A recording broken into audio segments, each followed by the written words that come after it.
ተናግሬያለሁ። ሊቢያ ስትገቡ የተቀበሏቸው አሸጋጋሪዎች ከትሪፖሊ አጠገብ የገጠር መንደር ውስጥ በተሰራ አዳራሽ አስገብተዋችሁ ይጠፋሉ።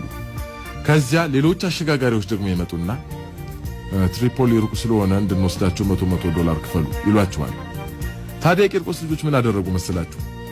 የተወሰኑት ልጆች ሌሊት ተደብቀው ይወጡና እግራቸው ወደ አመራቸው ሲጓዙ ለካስ ትሪፖሊ ማለት ቅርብ ነው። ተመልሰው ይመጡና ሌሎች ልጆችን ነፃ ያወጣቸዋል።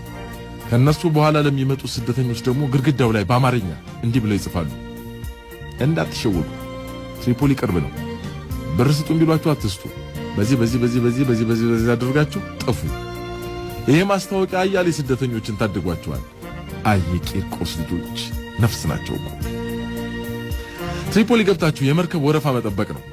ክፉ ፖሊሶች ካገኟችሁ በመኪና ጭነው እንደገና ወደ ሱዳን ድንበር ወስደው ያስሯቸዋል። እዚያ እስር ቤቱ በጣም አሰቃቂ ነው። እዚያም ቢሆን የቂርቆስ ልጆች ካሉ መከራው ይቀላል።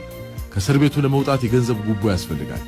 ያንን ደግሞ ለማግኘት ወይ አስቸጋሪ ሥራ መስራት፣ ያለበለዚያም ደውሎ ከዘመድ ማስመጣት ያስፈልጋል።